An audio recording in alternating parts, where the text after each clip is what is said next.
Good evening and जय Shri Ram. I am doctor Manish Jaiswal. आज हम लोग बायोमॉलिक्यूल का एक और टॉपिक डिस्कस करेंगे, दैट इज प्रोटीन। इससे पहले मैंने आपको बायोमॉलिक्यूल में कार्बोहाइड्रेट, लिपिड और अमाइनो एसिड के बारे में सेम चैनल पे वीडियोस अपलोड कर दिया है, आप वहाँ से बेसिक देख सकते हैं। स्पेशली आप अमाइनो एसिड को देख लीजिए, क्योंकि आप सबको पता है कि जो प्रोटीन होते हैं ये पॉलीपेप्टाइड हैं। ठीक है, प्रोटीन जो होते हैं ये पॉलीपेप्टाइड हैं। अगर आप बायोमॉलिक्यूल्स को सेपरेट करते हैं एसिड सॉल्युबल और एसिड इनसॉल्युबल पूल में, तो ये जो प्रोटीन रहेगा ये एसिड इनसॉल्युबल पूल में प्रेजेंट होगा, एसिड इनसॉल्युबल पूल में। दैट मीन्स कि ये मैक्रो मॉलिक्यूल हैं, मैक्रो मॉलिक्यूल हैं। इनका मॉलिक्यूलर जो वेट होता है वो ज़्यादा होता है, इसलिए हम इनको कंसिडर करते हैं एज अ मैक्रो मॉलिक्यूल। और ये एसिड इनसॉल्युबल पूल में प्रेजेंट रहेगा। एसिड कौन सा था? ये ट्राइक्लोर एसिडिक एसिड था। तो ऐसी बहुत सारी इन्फॉर्मेशन आपको पता चलेगा।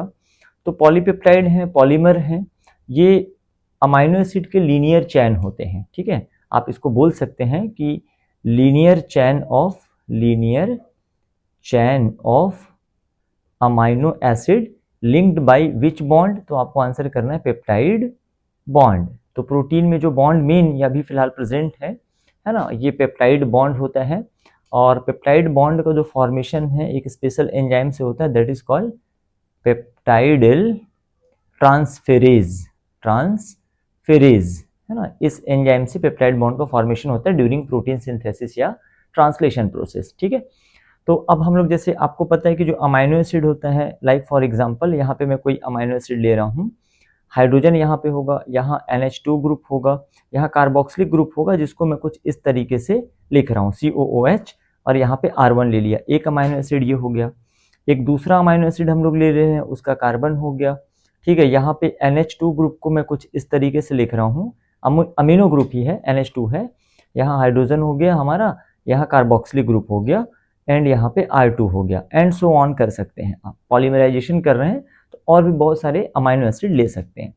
तो इसमें होता क्या है कि एक अमाइनो एसिड का कार्बोक्सिलिक ग्रुप जो है दूसरे अमाइनो एसिड के अमाइनो ग्रुप के साथ में ये बॉन्ड फॉर्मेशन करता है, और इस तरीके से यहाँ पे वाटर मॉलिक्यूल रिलीज हो जाएगा, एंड सो ऑन। आगे भी सेम, इधर भी सेम, ऐसे ऐसे ही प्रोसेस होगा।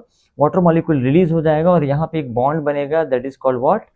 पेप्टाइड बॉन्ड है ना। ये पेप्टाइड बॉन्ड फॉर्मेशन हो गया। आप पेप्टाइड बॉन्ड को रिप्रेजेंट कर सकते हैं C+O, फिर यहाँ से मैंने नाइट्रोजन ले लिया है और नाइट्रोजन के नीचे हमने हाइड्रोजन लगा दिया, एंड सो ऑन। तो इस तरीके से एज अ CONH ये रिप्रेजेंट कर रहे हैं हम हमारे पेप्टाइड बॉन्ड को। या तो आप इसको आंसर करिए या तो आप इसको आंसर करिए।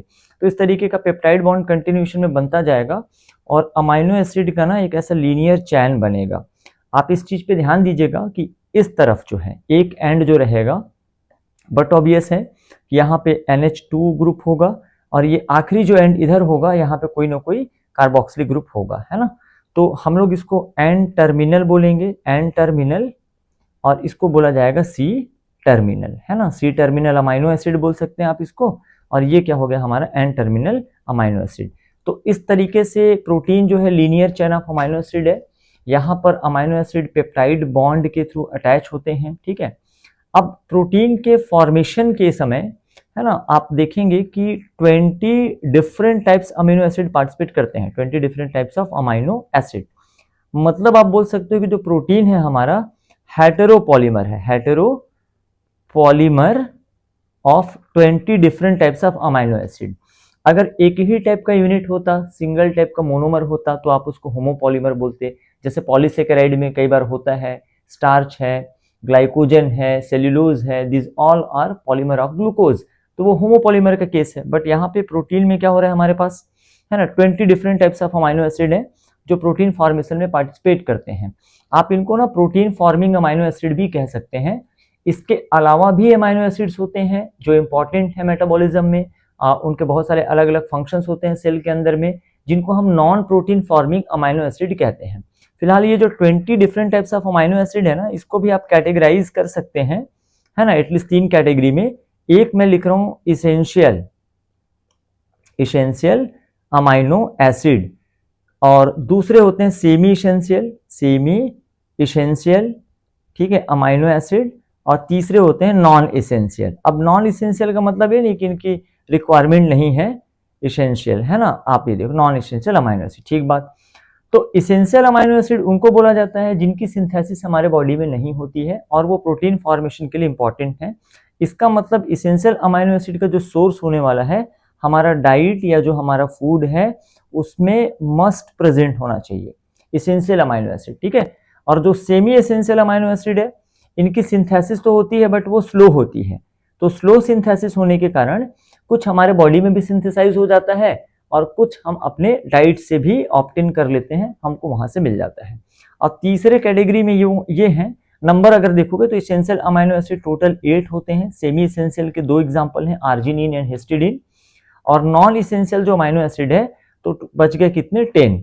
तो ये हम लोग बात करें प्रोटीन फॉर्मिंग अमाइनो एसिड के बारे में। इसके अलावा भी बहुत non protein forming amino acid होते हैं। तो मेरे ख्याल से आप मैनेज कर लेंगे इसको, इसेंशियल और नॉन इसेंशियल, है ना। अकॉर्डिंग टू एनसीईआरटी आप जाएंगे तो ओनली इसेंशियल और नॉन इसेंशियल मेंशन है ना। तो इसेंशियल में टोटल 8 आते हैं, नॉन इसेंशियल में 10 होता है और सेमी इसेंशियल में 2 होता है। इतनी बात क्लियर है। मतलब आप ये भी कह सकते हैं कि जो डाइटरी प्रोटीन है they are source of essential amino acid, उसमें प्रेजेंट होना चाहिए, ठीक है। अब हम लोग अगले पॉइंट पे आते हैं। मेरे ख्याल से ये सारी चीजें आपको क्लियर हो गई हैं। तो हम अगले पॉइंट पे आते हैं। जैसे एनसीईआरटी में आपके कुछ प्रोटीन, देखिए बायोमोलिकुल्स में सबसे इंपॉर्टेंट है प्रोटीन, और आप देखेंगे तो इसके फंक्शन बहुत ही डाइवर्स होते हैं। सबसे ज्यादा अगर किसी बायोमोलिकुल का फंक्शन आप देखेंगे तो प्रोटीन का ही है। ये एंजाइम की तरह फंक्शन करता है, हार्मोन की तरह फंक्शन करता है, कैरियर प्रोटीन है, रिसेप्टर प्रोटीन है, वगैरह वगैरह। तो सबसे ज्यादा डाइवर्स फंक्शन अगर किसी बायोमोलिकुल का है, मुझे लगता है कार्बोहाइड्रेट, लिपिड में और प्रोटीन में, तो वो किसका होता है, प्रोटीन का होता है। तो एनसीईआरटी में कुछ मेंशन है, ये आपको याद रखना होगा, है ना। अदर देन एनसीईआरटी बहुत ज्यादा पढ़ने की जरूरत नहीं है। तो सबसे पहले दिया है कोलेजन प्रोटीन का, जो मैट्रिक्स का फॉर्मेशन करता है, इंटरसेल्यूलर ग्राउंड सब्सटेंस, या फिर आप बोल सकते हो सेल के बीच में जो होता है ना, या फिर बोल सकते हो कि मैट्रिक्स के फॉर्मेशन में कोलेजन का बहुत इंपॉर्टेंट रोल है। दूसरा जो प्रोटीन हमारे पास दिया हुआ है दैट इज व्हाट, ट्रिप्सिन। ये एंजाइम है और ये एक प्रकार का प्रोटियोलिटिक एंजाइम है, प्रोटीन डाइजेशन में काम आता है, प्रोटियोलिटिक एंजाइम। अब क्योंकि डाइजेस्टिव सिस्टम वाला जो चैप्टर है वो एलिमिनेटेड है, तो आप इसके बारे में नहीं पढ़ेंगे। अदरवाइज है ना, डाइजेस्टिव सिस्टम वाला चैप्टर होता तो इस एंजाइम के बारे में आपको पढ़ना होता, बट कोई दिक्कत नहीं है। ये प्रोटियोलिटिक एंजाइम है, प्रोटीन डाइजेशन में काम आता है, फिलहाल आप इतना याद रखिए। देन इंसुलिन तो आपने सुना ही होगा, ठीक है, एक बहुत ही इंपॉर्टेंट हार्मोन है, पैंक्रियास के बीटा सेल से सिक्रीट होता है ये, है ना। ये हम पढ़ेंगे आगे, एंडोक्राइन चैप्टर में पढ़ेंगे, जेनेटिक्स में भी इसके बारे में इंफॉर्मेशन है। तो पैंक्रियास के बीटा सेल से सिक्रीट होता है और ब्लड शुगर लेवल को ना कम करता है। ये काइंड ऑफ हाइपोग्लाइसेमिक हार्मोन है। केमिकली जो इंसुलिन है ये प्रोटीन होता है या पेप्टाइड होता है, तो ये हार्मोन है, ठीक है। देन एंटीबॉडीज भी आप जानते होंगे, जो बहुत सारे इन्फेक्शियस एजेंट्स के अगेंस्ट में हमारे बॉडी को प्रोटेक्ट करते हैं। They are part of our immune system. और एंटीबॉडी को हम अपने बॉडी में लाइक आईजी या इम्यूनोग्लोब्यूलिन भी बोलते हैं, because they are part of our immune system, और ग्लोब्यूलर प्रोटीन होता है, इसलिए हम इसको बोलते हैं इम्यूनोग्लोब्यूलिन। डिफरेंट टाइप्स के एंटीबॉडी के बारे में मैं आपको human health and disease chapter में बताऊंगा, इस पर भी डिस्कशन होगा, है ना। तो ये एंटीबॉडी हो गए। देन रिसेप्टर्स प्रोटीन, मैंने बताया था कि प्रोटीन के भाई बहुत सारे फंक्शन आपको देखने को मिलेगा। तो अगला जो है जैसे रिसेप्टर्स प्रोटीन, तो different kinds of sensory reception हो गया, लाइक आपका स्मेल हो गया, टेस्ट हो गया, अदर भी, एज वेल एज जो हार्मोन रिसेप्टर्स हैं, प्लाज्मा मेम्ब्रेन में भी प्रेजेंट होते हैं hormone receptors, membrane bound receptor कहते हो आप उसको, या न्यूक्लियस में जो प्रेजेंट होता है न्यूक्लियर रिसेप्टर। तो ये सब भी केमिकली क्या है, प्रोटीन है। फिर एक एग्जांपल मेंशन किया गया है ग्लूकोज ट्रांसपोर्ट 4 का, GLUT4 का, और इसका फंक्शन होता है enables glucose transport, is the name suggest, glucose transport 4 into the cells. मतलब ये जैसे कोई सेल है ना, तो ग्लूकोज को अंदर जाने के लिए फेवर करता है, GLUT4 जो है सेल के अंदर जाने के लिए फेवर करता है। तो इनडायरेक्टली अगर मैं बोलूं ना, तो इसके कारण भी आपका जो ब्लड ग्लूकोज लेवल है ना वो डिक्रीज होगा, है ना, ठीक है। ये ध्यान रखना है अपने को। तो ये कुछ फंक्शन दिए हैं, टोटल कितने हो गए, 1 2 3 4 5 6, ये याद रखना। इसके अलावा एडिशनली आपको क्या याद रखना है, रूबिस्को, फोटोसिंथेसिस के समय जब आप कार्बन डाइऑक्साइड फिक्सेशन पढ़ते हैं, है ना, तो वहां पे एक one of the most enzyme है, ठीक है। एज वेल एज ये जो रूबिस्को है, इसका फुल फॉर्म मैं लिख रहा हूं यहाँ पे, राइबुलोज बिसफॉस्फेट कार्बोक्सिलेज ऑक्सीजिनेज, ऑक्सीजिनेज। अब इस एंजाइम का ना डुअल नेचर होता है, मतलब ये कार्बन डाइऑक्साइड के साथ भी बाइंड हो सकता है और ऑक्सीजन के साथ भी बाइंड हो सकता है, इसलिए इसका नाम है ना राइबोलोज bis phosphate carboxylase oxygenase. Very important enzyme है फोटोसिंथेसिस में, हम इसके बारे में डिटेल में पढ़ेंगे। अभी फिलहाल के लिए आप ये जान लो, this is most abundant protein as well as enzyme. Chemically ये प्रोटीन है और ये फंक्शन किस तरह से करता है बेटा, एंजाइम की तरह, है ना। तो मोस्ट अबंडेंट ओवरऑल, है ना, इस पूरे अर्थ में सबसे ज्यादा पाया जाने वाला प्रोटीन अगर कोई है तो दैट इज रूबिस्को, या कोई एंजाइम है तो दैट इज रूबिस्को। और सेकेंड नंबर पे आता है, सेकेंड मोस्ट अबंडेंट प्रोटीन जो होता है, मैं अभी फिलहाल इसमें लिख रहा हूं प्रोटीन ओनली, तो ये कोलेजन है। ये एनिमल वर्ल्ड में पाया जाता है। कहां पाया जाता है, एनिमल्स में। तो अब एक चीज अपने को ये ध्यान देना है कि अगर आपसे पूछा जाता है कि एनिमल्स में मोस्ट अबंडेंट कौन है, मोस्ट अबंडेंट, है ना, अब सबसे ज्यादा एनिमल वर्ल्ड में ओनली, ओवरऑल नहीं पूछा जा रहा है, ओनली एनिमल्स में पूछा जा रहा है, तो उस केस में आपको क्या करना है, आंसर क्या करना है, आपको कोलेजन करना है। एनिमल्स में नंबर 1 पे है कोलेजन, ओवरऑल सेकेंड पोजीशन पे है। ठीक है, तो मेरे ख्याल से ये पॉइंट आपको क्लियर हो गया होगा। अब हम लोग बात कर लेते हैं स्ट्रक्चर ऑफ प्रोटीन के बारे में। तो प्रोटीन का जो स्ट्रक्चर है ये हम 4 लेवल पे डिस्कस करते हैं। 4 लेवल पे प्रोटीन का स्ट्रक्चर होता है, प्राइमरी, सेकेंडरी, टर्शरी एंड क्वार्टेनरी। ठीक है, तो जब ट्रांसलेशन का प्रोसेस होता है, प्रोटीन सिंथेसिस का जब प्रोसेस होता है, तो इनिशियली जो प्रोटीन बनता है वो पॉलीपेप्टाइड चेन होता है, जिसमें अमाइनो एसिड सीक्वेंसली अरेंज होते हैं, मतलब नंबर से, जैसा हमने स्टार्टिंग में ऐसा डिस्कस किया था with the help of peptide bond. तो ऐसे अमाइनो एसिड जो रहेंगे ना, इस तरीके से ऐसा अरेंज रहेंगे। तो इनिशियली जो स्ट्रक्चर बनता है एक लीनियर स्ट्रक्चर होता है, जिसमें आप अमाइनो एसिड का पोजीशन डिटरमाइन कर सकते हो, first, second, third, fourth, fifth, six, seventh, eight and so on, कौन से पोजीशन पे कौन सा अमाइनो एसिड प्रेजेंट है। तो उस स्ट्रक्चर को ना हम लोग बोलते हैं प्राइमरी स्ट्रक्चर, है ना, प्राइमरी स्ट्रक्चर। और बाकी तो बॉन्ड बहुत सारे रहेंगे ही रहेंगे, इसमें पेप्टाइड बॉन्ड तो रहेगा ही रहेगा, है ना, peptide bond, all of you know that, between amino acid. ये हमारा होता है प्राइमरी स्ट्रक्चर। ये बहुत सिंपल है। इसमें प्रोटीन को ना as a line diagram imagine कर सकते हो आप, ऐसे लाइन की तरह। और इसमें भी आपको क्या करना है, आपका जैसे ये मैं अमाइनो एसिड को रिप्रेजेंट कर रहा हूं, ये अलग अलग अमाइनो एसिड को रिप्रेजेंट कर रहे हैं। तो इस तरीके से अभी थोड़ी देर पहले मैंने आपको बताया था कि भाई एक साइड जो रहेगा अमाइनो ग्रुप फ्री होगा, एक तरफ का कार्बोक्सिलिक ग्रुप फ्री होगा, है ना, COH ग्रुप फ्री होगा। तो इसको हम लोग एन टर्मिनल बोलेंगे अमाइनो एसिड, और ये जो हमारा ये जो रहेगा ये सी टर्मिनल होगा। इसको हम लोग सपोज लेफ्ट एंड कंसिडर कर रहे हैं, और इसको हम लोग क्या कर ले रहे हैं, राइट एंड ले रहे हैं, है ना। तो लेफ्ट एंड में एन टर्मिनल अमाइनो एसिड हो गया, और राइट एंड में हमारे पास क्या हो गया, सी टर्मिनल अमाइनो एसिड इधर रहेगा ये। तो as a line diagram imagine किया जा रहा है प्रोटीन को, और ये रिप्रेजेंट कर रहा है किसको, प्राइमरी स्ट्रक्चर को। लेकिन मैंने बताया प्रोटीन को फंक्शनल होने के लिए उसमें मॉडिफिकेशन और ट्रांसफॉर्मेशन की रिक्वायरमेंट होती है, उसको मॉडिफाई होना है ताकि वो कुछ फंक्शन परफॉर्म कर सके। भाई इस फॉर्म में तो वो कोई फंक्शन स्पेशली करेगा नहीं, तो उस केस में क्या होता है ना, प्रोटीन में फोल्डिंग हो जाता है। ठीक है, ये फोल्ड होके क्या करता है, फोल्डिंग बना लेता है, और ये हेलिक्स के फॉर्म में आ जाता है। ये अपने को ध्यान रखना है, हेलिक्स है तो वो सेकेंडरी स्ट्रक्चर को रिप्रेजेंट करता है। प्रोटीन में ओनली राइट हैंडेड हेलिक्स होते हैं, राइट हैंडेड फोल्डिंग होती है, तो प्रोटीन में ओनली राइट हैंडेड होते हैं। मतलब ये पॉइंट अगर एनसीईआरटी में मेंशन किया है कि भाई प्रोटीन में ओनली राइट हैंडेड हेलिक्स होते हैं, तो ये पक्का है कि कोई ना कोई बायोमोलिक्यूल ऐसा होगा जहां पे एक्सेप्शनली राइट हैंडेड के अलावा लेफ्ट हैंडेड हेलिक्स भी होते हैं। वो हम डीएनए में पढ़ेंगे। मोस्ट कॉमन डीएनए जो रहता है बी फॉर्म ऑफ डीएनए, उसमें राइट हैंडेड हेलिक्स होता है, लेकिन एक्सेप्शनली जो जेड डीएनए होता है वो लेफ्ट हैंडेड भी होता है, उसको हम लोग डीएनए में डिस्कस करेंगे। तो अभी प्रोटीन के लिए आप देख लो, ये राइट हैंडेड बोलने का मतलब ये है, जैसे ये प्रोटीन का थ्रेड है, जो प्रोटीन का जो चैन है, ये कुछ इस तरीके का ऐसे राइट हैंडेड कॉइल हो जाएगा, और इसमें एक एन टर्मिनल होगा, और लास्ट वाला क्या होगा, सी टर्मिनल होगा। इसको हम लोग बोलते हैं अल्फा हेलिक्स। क्या बोलते हैं बेटा, अल्फा हेलिक्स। लेकिन जो सेकेंडरी स्ट्रक्चर है ना, उसमें दो अपने को पढ़ना है, एक तो अल्फा हेलिक्स पढ़ना है, और दूसरा मैं ऐसे रफली बना रहा हूं, आगे एनसीईआरटी के डायग्राम को भी कंसीडर करेंगे। इसको बोला जाता है beta pleated sheet, beta pleated sheet. तो ये दोनों सेकेंडरी स्ट्रक्चर को रिप्रेजेंट करते हैं, है ना। इसमें पेप्टाइड बॉन्ड के अलावा other bonds like hydrogen bond वगैरह भी बन जाता है, तो इस तरीके की फोल्डिंग हो जाती है, हेलिक्स के फॉर्म में होता है। सेकेंडरी स्ट्रक्चर में दो हमको याद रखना है, अल्फा हेलिक्स और बीटा प्लेटेड शीट। अब हम लोग आ जाते हैं most important structure, that is what, tertiary structure, है ना।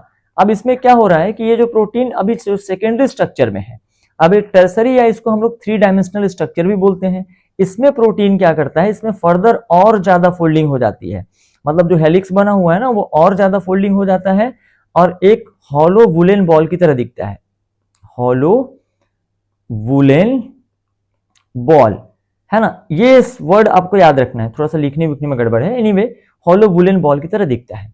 अब जब टर्सरी लेवल पे फोल्डिंग होता है ना तो इसमें बहुत सारे ना क्रेवाइसिस या पॉकेट बन जाते हैं। क्या बन जाते हैं, क्रेवाइसिस या पॉकेट। फ्यूचर में जब हम लोग एंजाइम पढ़ेंगे ना तो ऐसे ही क्रेवाइसिस या पॉकेट को हम लोग बोलेंगे एंजाइम का एक्टिव साइट। ये हमको ध्यान रखना है, एक्टिव साइट वो पॉइंट है, वो जगह है, वो जहां से सबस्ट्रेट जाके अटैच होता है और एट द एंड प्रोडक्ट में चेंज होता है।